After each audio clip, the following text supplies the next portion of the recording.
पाकिस्तान की सियासत में वहाँ की फ़ौज यानी सेना का जो किरदार है वो हमेशा काफ़ी फैसलाकुन रहा है। लेकिन कुछ सैन्य नेता, मिलिट्री लीडर्स ऐसे हैं जिन्होंने न सिर्फ इक़्तिदार पर अपना असर छोड़ा बल्कि ख़ुद को मुल्क का सबसे ताकतवर चेहरा बना लिया। पाकिस्तान की हिस्ट्री में, वहाँ की पूरे इतिहास में अगर हम देखें तो परवेज़ मुशर्रफ और आसिम मुनीर ऐसे ही दो नाम हैं जिनका मुकाबला या जिनका तनासब या जिनके हम कह सकते हैं कि तुलना आज बार बार की जा रहा है, इसलिए कि परवेज़ मुशर्रफ का जो उरूज था वो साल 1999 के बाद से लगातार बढ़ा। और जिस तरह से वो जो फ़ौजी तख्ता पलट के बाद हुआ, जब उन्होंने उस वक्त के वज़ीर आज़म नवाज़ शरीफ को हटाकर इक़्तिदार अपने हाथ में ले लिया था। वहीं आसिम मुनीर ने अपनी पहचान 2025 के मई महीने में हुए ऑपरेशन सिंदूर के बाद बनाई। कुछ ऐसी हस्तियाँ हर देश में रही हैं जिन्हें तारीख़ में यानी इतिहास में याद रखा जाता है। आसिम मुनीर परवेज़ मुशर्रफ के बाद पाकिस्तान की वही शख्सियत हैं जो फ़ौज के साथ साथ सियासत में भी असरअंदाज हैं।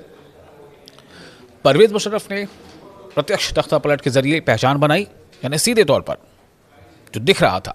लेकिन आसिम मुनीर को यह काम करना ही नहीं पड़ा, बल्कि वो लगातार 2 जंगों को अपनी कामयाबी की सीढ़ी बनाकर यहाँ तक पहुँचे कि पाकिस्तान में उनके ख़िलाफ़ कोई कुछ नहीं बोल सकता।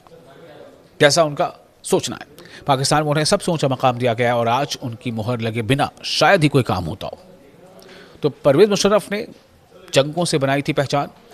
पाकिस्तान में वैसे तो कई सैन्य शासक यानी मिलिट्री रूलर्स हुए, लेकिन परवेज़ मुशर्रफ ने अपनी जो फ़ौजी और सियासी पहचान जो बनाई थी वो काफ़ी मजबूत बनाई थी। 1999 में फ़ौजी तख्ता पलट करके मुल्क की कमान संभालने और सदर बनने से पहले ही वो करगिल जंग के ज़रिए अपनी जो रणनीतिक पहचान थी वो बना चुके थे।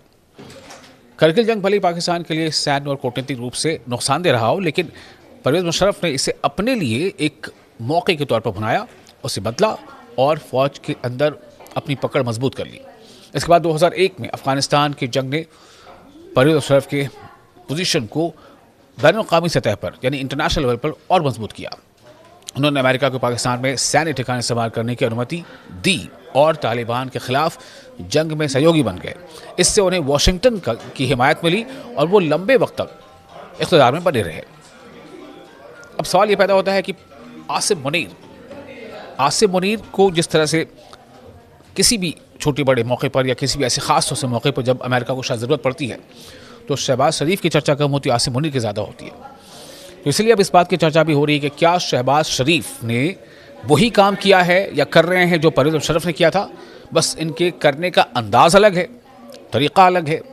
आखिर ऐसा क्यों है कि जहाँ पर बहसत वज़ीर आज़म जो मुल्क को की क़यादत कर रहा हो, उससे ज़्यादा अहम किरदार आर्मी चीफ का नज़र आता है, बैनुल-अक़वामी जो प्लेटफॉर्म्स है वहाँ नज़र आता है।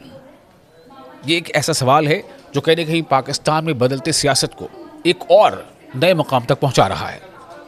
लेकिन ये जमहूरियत से शायद कोसों दूर है।